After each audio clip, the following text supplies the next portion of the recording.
होते आणि दुर्दैव असं की ज्या कंपनीत 99% पार्थ पवारचा शेअर आहे आणि 1% शेअर कोण पाटील त्यांचा आहे, त्या पाटीलवर गुन्हा दाखल होतो आणि पार्थ पवारवर गुन्हा दाखल होत नाही। 99% शेअर्स पार्थ पवाराचे आहेत, 1% शेअर त्या पाटलांचा आहे, परंतु पाटील यांच्यावर गुन्हा दाखल होतो आणि पार्थ पवारवर गुन्हा दाखल होत नाही।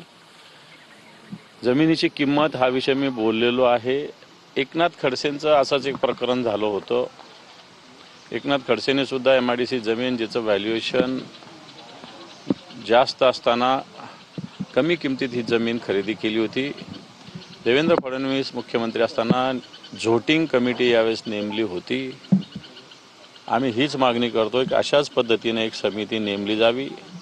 जो न्याय एकनाथ खडसेच्या प्रकरणात लागला होता तशाच पद्धतीनं या पार्थ पवारांच्या कंपनीच्या प्रकरणात लागला पाहिजे।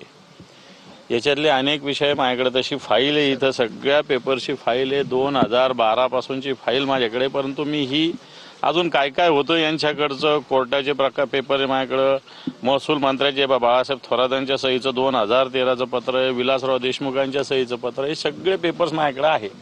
पण मी आत्ता पब्लिश नाही करत आहे, हे मी व्यवस्थित 2-3 दिवसानं मुंबईत पत्रकार परिषद घेऊन हे सगळे पेपर्स दाखवणार आहे। तो पण काय काय होतं बघूया, कारण एकीकडे सत्तेचा अशा पद्धतीनं मिसयूज केला जातो आणि म्हणून अजित पवार किती चांगले असतील त्यांच्या चांगल्यापणाविषयी मी काही बोलणार नाही, परंतु जर तुम्ही उपमुख्यमंत्री पदावर राज्याच्या आहे आणि मुलाची चौकशी कशी निष्पक्ष होऊ शकेल, आणि म्हणून नैतिकदृष्ट्या एकदा दादानी असंच यशवंतराव चव्हाणांच्या समाधीवर जाऊन प्रायश्चित्त म्हणून काही दिवस राजीनामा दिला होता। मला असं वाटतं काही दिवस अशा पद्धतीनं अजितदादांनी बाजूला व्हावं, चौकशी करावी, दूध का दूध पाणी का पाणी होऊ।